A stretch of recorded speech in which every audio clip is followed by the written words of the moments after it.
Estamos nuevamente al aire, vamos a comenzar la entrevista, tenemos programado una entrevista con Pablo Sarcovich. Entendemos que el ingreso universal es una necesidad ya que con el paso del tiempo se va a profundizar, en tanto sabemos lo que sucede con el mercado de empleo y tenemos intención de poner sobre la mesa todos los enfoques, todas las perspectivas que permitan su implementación en forma adecuada, porque indudablemente esto es algo que sucederá en el próximo año, en los próximos años. La reflexión principal, por lo menos por nuestra parte, consiste en cómo tiene que implementarse o tendría que implementarse, porque acá sí, dependiendo de los intereses de cada sector, se juega las características de su implementación. Sobre todo cuando reflexionamos sobre la producción de los recursos que van a garantizar ese derecho y cuando eso nos linkea con la necesidad de tener un país soberano, que pueda efectivamente controlar el capital, siendo que hoy, en efecto, el 65% prácticamente del valor agregado es apropiado por el capital, cuando históricamente, y sobre todo en Argentina y con el peronismo, hablábamos de un 50 y un 50. Entonces ahí solamente ya tenemos un 15% del valor agregado que puede ser destinado a satisfacer un ingreso universal y que en efecto depende de la capacidad que tengamos nosotros en términos de organización popular para imponer ese límite a la apropiación de riqueza a estos grupos concentrados que son cada vez menos, y no solo para un ingreso universal, porque acá nosotros estaríamos hablando estrictamente de una cuestión de pobreza por ingreso, pero sabemos que la pobreza es multidimensional. Exacto. En consecuencia, no pensar en un Estado que esté correctamente financiado hace poner en peligro otras prestaciones, otros derechos que el Estado tiene que garantizar.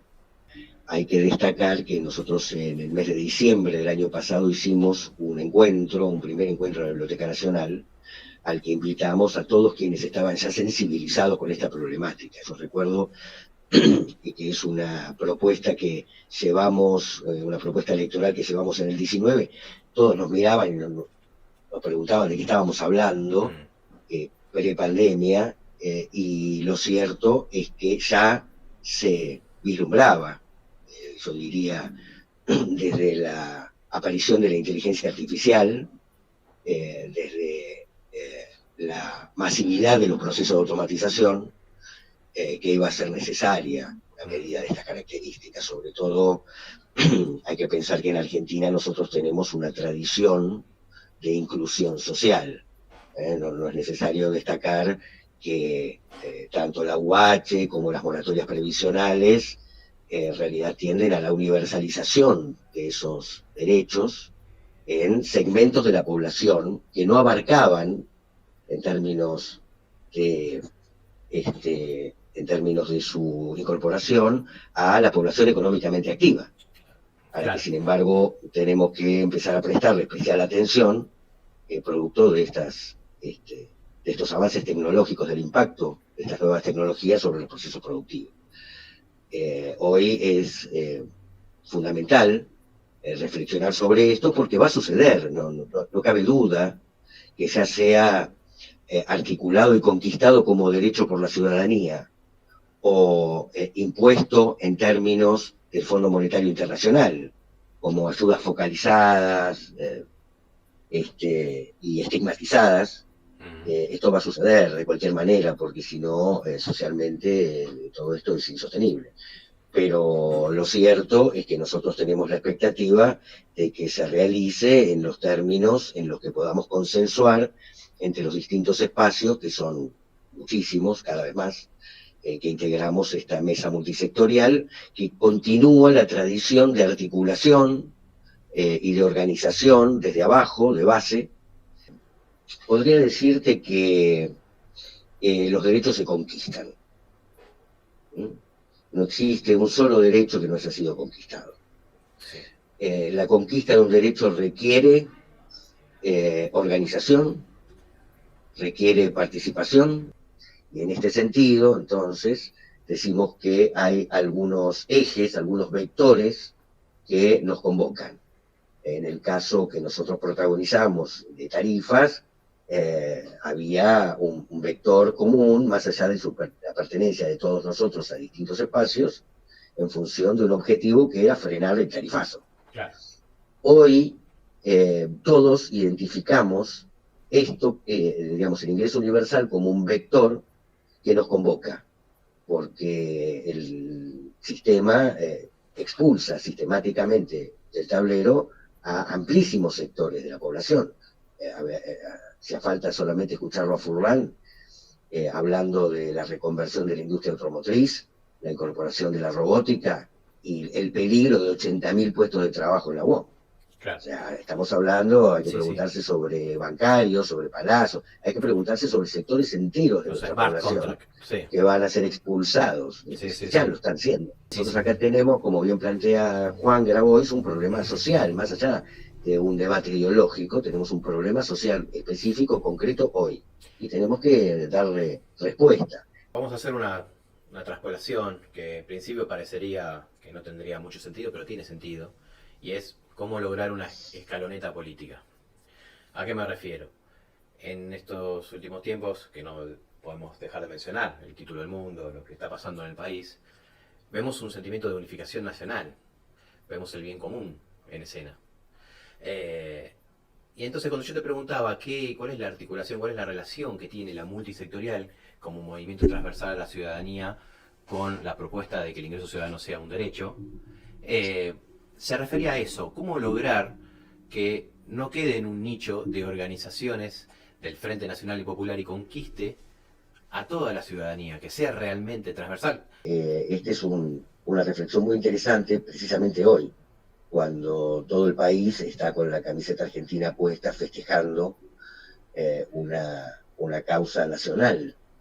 Sin embargo, tenemos que tener muy en cuenta que cada uno de todos nosotros, que hoy estamos festejando este triunfo, tenemos una subjetividad propia, que incluso está, yo te diría, casi funcionando con formato individual, ya ni siquiera por sectores.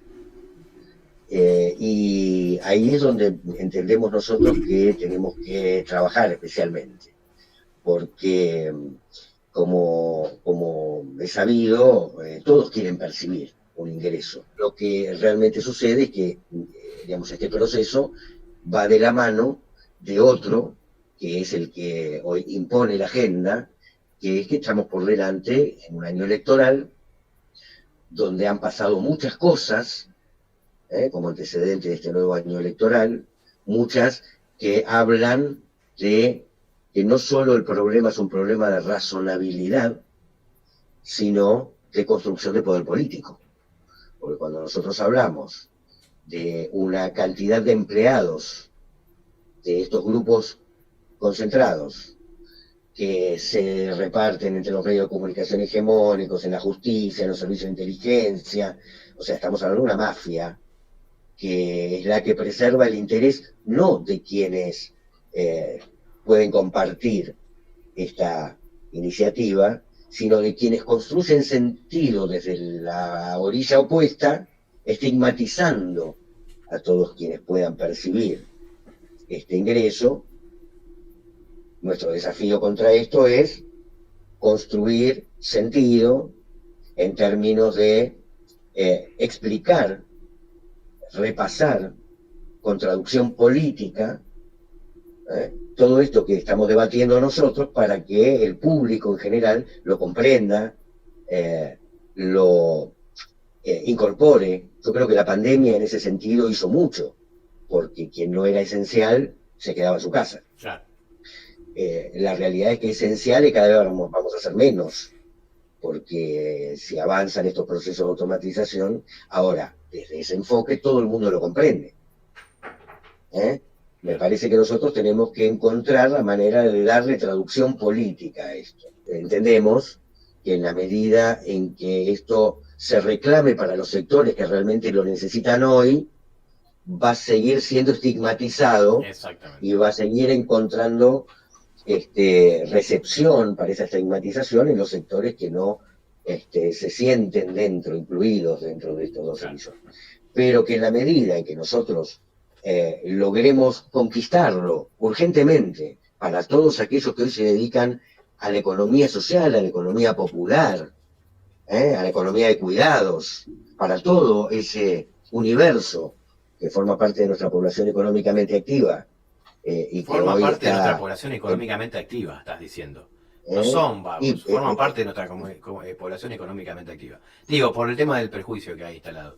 Pero disculpame la interrupción. Sí, sí, tal cual. Pero es que, digo, si nosotros logramos garantizarlo hoy para este sector de la población económicamente activa y vincular con una reforma tributaria la ampliación de ese derecho a toda la población, todos estos son los bemoles que estamos nosotros analizando, respetando la perspectiva de cada uno de los espacios que están sentados en la mesa. Porque esto, otra cosa que tenemos muy claro es que o lo hacemos juntos o no lo podemos hacer. Entonces tenemos la obligación de respetar la opinión de todos, de ponderarla y de intentar una síntesis. En marzo de este año próximo estamos organizando un nuevo evento en la Biblioteca Nacional, donde ya, a diferencia del evento anterior en el que cada sector presentó su propuesta, lo que intentaremos hacer, invitando además a compañeros e intelectuales y a todos los que quieran sumarse en realidad, consensuar una propuesta que sea asumible por todos los espacios y que podamos intentar incorporar a los programas electorales el año próximo. Que haya la incorporación de esta problemática dentro de los programas, ya para nosotros sería un éxito.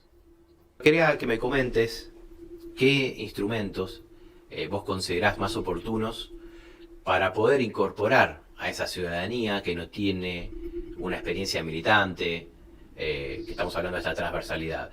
Tengo entendido que todavía no está plasmado, no está perfeccionado, no está materializado, que quieren acoger una INLP, Iniciativa Legislativa Popular. ¿Qué opinás de los dispositivos de democracia directa en cuanto a esta posibilidad de efectivización en lo que es la participación de la ciudadanía? ¿Cuánto nos podría acercar? Sí, en efecto estamos pensando en impulsar una recogida de adhesiones a una iniciativa de este tipo. Hay que tener en cuenta que cuando hicimos la recogida del 1.000.000 de firmas contra la reforma previsional del macrismo, finalmente decidimos no presentarla en la justicia electoral con formato de iniciativa legislativa popular, porque ya sabemos lo que hay en la justicia y muchos son los mecanismos que tienen disponibles para sabotear una iniciativa de este tipo. Pero sí estamos pensando en impulsar este formato, sobre todo para ponerlo a disposición de todos los espacios que constituyen la multisectorial como herramienta disparadora para no solo recoger la adhesión, sino relevar aspectos de sus características entre la población y propender a difundir este debate que nosotros entendemos fundamental. De hecho, con todos los espacios, desde los movimientos sociales hasta los espacios políticos, hay una sensibilización ya sobre la necesidad de una política pública de estas características. Pero el desafío, creo, no está hacia adentro, porque, digamos, dentro del Frente de Todos, entiendo que mayoritariamente coincidimos en la necesidad de una democracia, un sistema democrático con todos adentro. Yo creo que estamos todos más o menos de acuerdo en esto. Trabajar sobre las políticas públicas necesarias, sobre su fortalecimiento, sobre la garantía de derechos, forma parte de la lógica de una gestión de estas características. Pero el desafío real es permear a un electorado cooptado por otros intereses. Y ahí es donde tenemos que ser especialmente agudos, porque también es cierto que comparten las mismas necesidades en la mayoría de los casos. Esto es lo sorprendente. El punto es que precisamente hay acá una realidad que es que el capitalismo es tanto económico como cultural. Bueno, decir que la asignación universal por hijo era inconcebible hasta que se construyó una política pública en ese sentido. Hay que decir que Argentina hoy tiene al 98% de sus adultos mayores cubiertos por una prestación, debido a una política pública que fue la de las moratorias. De manera que es perfectamente concebible. Acá no debemos, creo nosotros, dejarnos permear por la construcción de sentido del enemigo. Que más allá de la estigmatización y la criminalización de la pobreza, y etcétera, etcétera, todo lo que ya conocemos, lo que realmente plantea es que no quiere pagar impuestos. Entonces, nosotros como individuos solo vamos a poder realizarnos si la comunidad se realiza, y la comunidad se realizará en la medida en que implemente políticas públicas que sean sostenibles, para lo que hay que fijar reglas de juego, pero no reglas de juego de mercado, sino reglas de juego de una sociedad que tiene un mercado, porque todas las sociedades tuvieron mercado, siempre, ¿no es cierto? Claro. En una o en otra siempre hubo. Sí, sí. El punto es cómo nosotros estamos hoy en condiciones de establecer la regulación de esos sectores que, para no ponerla, le pagan a medios de comunicación para convencerte de que si vos lo recibís, sos malo. Correcto. Correcto. Entonces, ¿cuál es el horizonte absoluto? Sobre todo porque la realidad nos lo impone. Por eso nosotros decimos, esto sucederá, de todas maneras sucederá. La pregunta es cómo. Si va a ser una política pública definida por el mercado, en cuyos casos ya sabemos, durante el macrismo vimos cómo son las políticas públicas del sector privado, cómo repercuten en la sociedad, cómo vulneran todos nuestros derechos, o si va a ser una política pública concebida por la sociedad. ¿Sabes qué es un que poco eso? fundamentalmente acompañe este proceso de puesta en caja Claro. de los capitales concentrados. Pero Sí. es perfectamente posible. El debate, como vos bien decís, me parece que se va a dar es en torno a, no a si se va a implementar un ingreso ciudadano, sino de qué forma, bajo qué perspectiva ideológica se va a implementar. Milton Friedman, como dije anteriormente, proponía un ingreso ciudadano, pero el ingreso ciudadano de derecha lo que pretende es recortar el estado de bienestar, o sea que quede solamente el ingreso ciudadano y no se invierta en materia de educación, salud y demás. Ese es el Y que la debate. transferencia sea mínima. No es la panacea, la solución a todos los problemas el ingreso ciudadano. Es una política excelente, muy buena, pero dentro de un paquete de medidas progresistas. Entonces el Estado debe estar presente. Lo que te aportaría a esa reflexión, si me permitís, es que no es una solución a nuestros problemas el ingreso, a todos nuestros problemas, el ingreso universal. Pero la organización popular necesaria para conquistar ese derecho es mucho más una solución a todos nuestros problemas que el propio derecho que queremos conquistar. Exacto. Siendo una política pública definida desde un Estado presente, de la mano de la ciudadanía, con la organización popular, entonces eso te permite pensar, por ejemplo, en el Paraná, te permite pensar, por ejemplo, en la explotación de todos los recursos que son de los 47 millones de argentinos, y que hoy están siendo tomados y drenados a través de estos dispositivos que nosotros ya vimos y se sofistican cada vez más. Sí. Si vos pensás en el IRSA, si pensás en lo que tienen previsto para Sudamérica, estos capitales concentrados transnacionales, vas a ver que es consolidación de zonas de extracción y exportación de materias primas. Entonces ahí nosotros creo que tenemos mucho para decir, no solo en cuanto al funcionamiento de nuestra economía en lo interno, sino en cuanto a la relación que vamos a sostener nosotros como un Estado igual a otros estados, soberano, obteniendo lo que corresponde de los recursos que vendemos. Bueno, Pablo, vamos a estar, seguramente te vamos a invitar en más de una ocasión, porque vamos a seguir el desarrollo de esta interesante propuesta y de la organización de la multisectorial y del evento de marzo, que es muy prometedor. Que el verdadero desafío es la articulación. Todos, temáticamente, estamos integrados en distintos espacios por afinidad, por intereses comunes. El desafío es que a través de un vector de estas características que nos involucra a todos, podamos consolidar este proceso de articulación. Pero hay que tener en cuenta que este es el inicio de un gran recorrido que tenemos que hacer juntos, donde es muy importante que hoy como sociedad nos planteemos este tipo de objetivos, que son para encontrar soluciones reales para problemas que compartimos todos. Cada vez vamos a tener más desafíos de este tipo, porque de hecho hay en este momento, en función de los cambios que observamos, derechos que todavía no sabemos que necesitamos. Para esto es muy importante la consolidación de este proceso de articulación, que entendemos que en el formato multisectorial permite la participación de todas y de todos. Por eso, todas y todos invitados, y vamos a seguirla. Espero ver en el programa, que seguramente va a ser exitoso, a muchos de los compañeros de la multisectorial reflexionando sobre el tema. Y por supuesto una felicitación enorme para la mesa, porque espacios como estos son profundamente necesarios.